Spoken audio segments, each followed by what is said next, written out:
There are moments in life when the water rises faster than you can breathe. Times when every prayer feels like a gasp, every hope feels like a hand slipping underwater, and every step forward sinks rather than stands. You look around and see nothing but waves, circumstances, losses, fears, disappointments, delays, and you can't help but wonder, is this how it ends for me?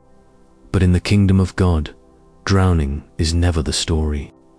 Deepening is because every time life pulls you under, heaven is doing something beneath the surface, something formation cannot achieve on dry ground. There are depths of faith that can only be shaped in places where your own strength ends. There are dimensions of trust that can only emerge when God takes you out farther than your understanding can swim. And there are testimonies that can only be born where fear once told you you'd die.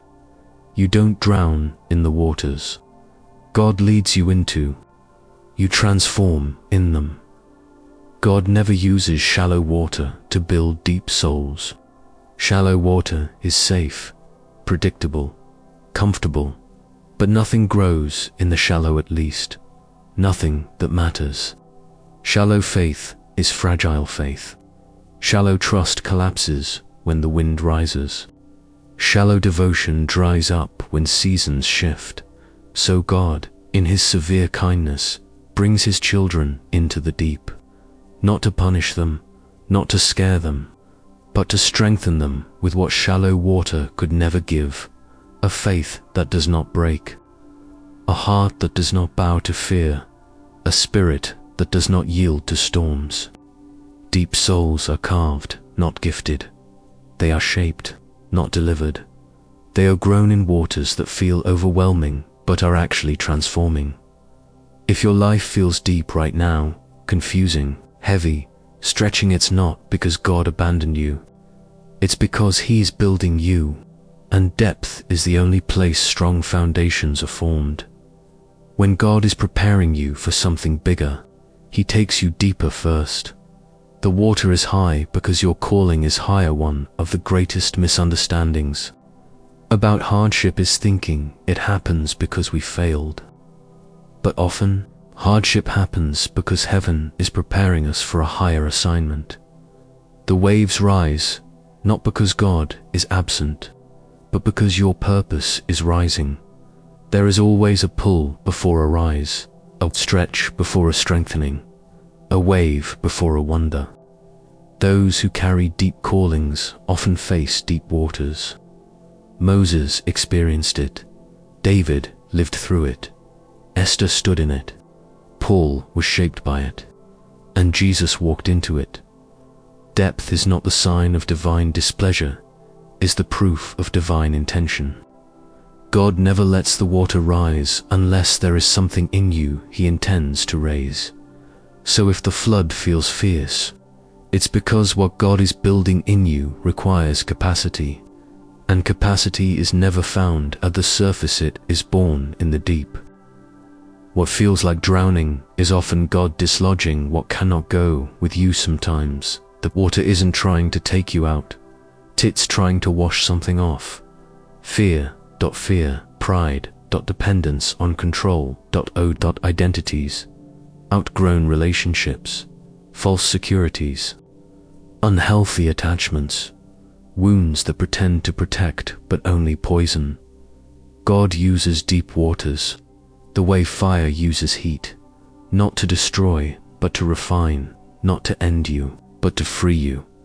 There are things you cannot carry into the next season, things that cling to you only when the ground is stable. But in the deep, they release. In the deep, they loosen. In the deep, they finally let go. Drowning is when water takes your life. Deepening is when water takes what keeps you from living.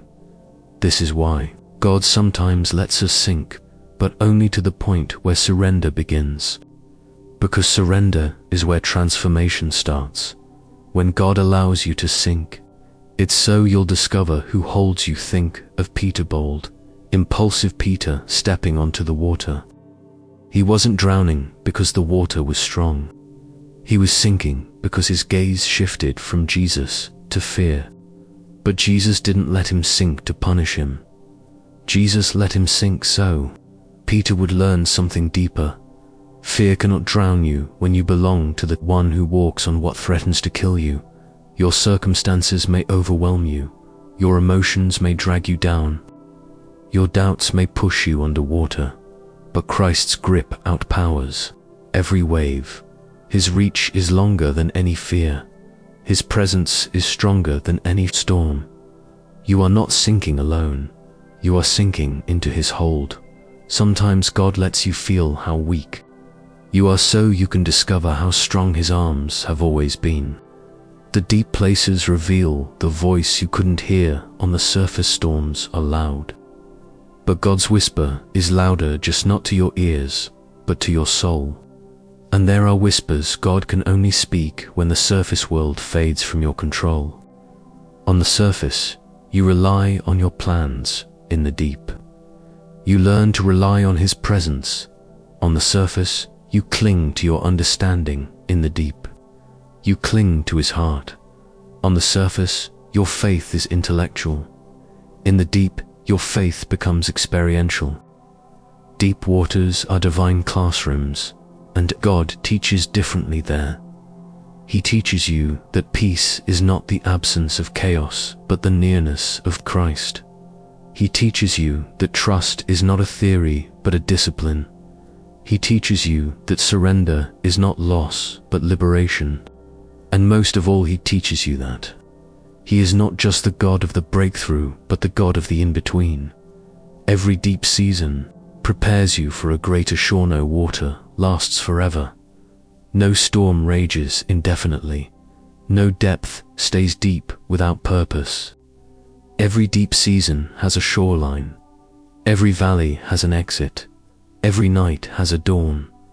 The question is not if you'll reach the shore, but who you will be when you arrive. Because God is not merely rescuing you from something, he is preparing you for something. You will emerge wiser, steadier, stronger, more anchored, more surrendered, more dependent on grace, more free from fear, more alive to purpose. You'll walk out of the deep with a faith that hell can't rattle and storms can't shake, and the shore you reach will not be the one you left. It will be the one you were destined for.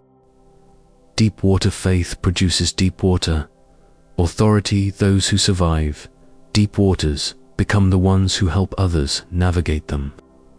Strength gained in sinking becomes strength shared in storms. Your story will become someone else's lifeline. Your healing will become someone else's hope. Your breakthrough will become someone else's blueprint. God never deepens you just for you. He deepens you so that your life becomes a lighthouse. A lighthouse is shaped by storms, and it was built to shine because of them. The deeper God takes you, the brighter you will shine when he brings you back up. You will not drown, because Jesus never loses what he holds. This is the unshakable truth beneath every wave, every fear, every battle, every unknown.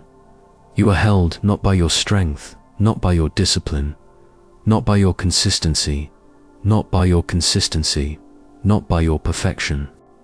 You are held by Christ, the one who calms, sees, commands, wins, and walks effortlessly on what terrifies you. If he holds galaxies in place, he can hold you in this moment. If he sustains oceans, he can sustain your heart. If he conquered death, he can conquer the fear trying to drown you. You are not out of breath, you are being remade. You are not failing, you are being formed. You are not drowning, you are being deepened. And when this season ends, you won't just survive. You will rise with a faith that knows how to breathe underwater.